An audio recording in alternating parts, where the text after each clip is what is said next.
Doctor Ganesh, குடலியல் கல்லீரல் சிறப்பு நிபுணர், எஸ்ஜி கேஸ்ட்ரோ கேர் மருத்துவமனை, கோயம்புத்தூர். இன்று உங்களுடன் ஒரு முக்கியமான தகவலை நாங்கள் பகிர்ந்துக்க போகிறோம். நிறைய மக்களுக்கு இந்த நெஞ்சு கரிப்பு, நெஞ்சு எரிச்சல் போன்ற தொந்தரவுகளால் பாதிக்கப்படுறாங்க.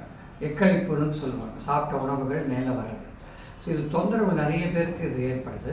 இதுக்கு காரணம் நம்ம உணவு பாதையும் வயிறும் சந்திக்கிற இடத்துல இருக்கக்கூடிய ஒரு வால்வ் லூஸ் ஆகிடுச்சுன்னா வயிற்றில் இருக்கக்கூடிய அமிலம் அதிகமாக உணவு பாதையை பாதிக்கிறதுனால இது ஏற்படுது. நாளடைவில் இந்த தொந்தரவை கவனிக்காமல் விட்டுட்டிங்கன்னா உணவு பாதை புண்கள், உணவு பாதையின் சுருக்கங்கள், உணவு பாதையில் ஏற்படக்கூடிய கேன்சர் போன்ற தொந்தரவுகளால் பாதிக்கப்படலாம்.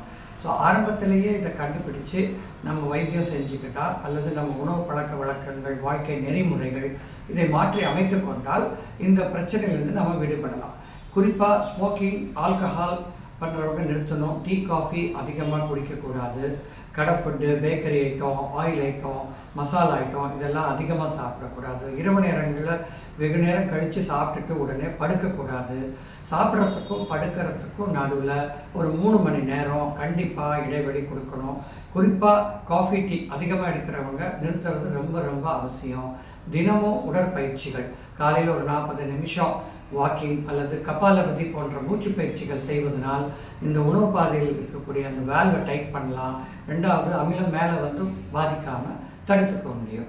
இது தவிர தொந்தரவுகள் தொடர்ந்தால் நமக்கு பல விதமான மருந்துகளும் இருக்குது. அதை கட்டுப்படுத்துறதுக்கு எண்டாஸ்கோபி சிகிச்சை முறையிலையும் கூட அந்த வால்வை டைட் பண்ணுறதுக்கு பல வசதிகள் இப்போ இருக்குது.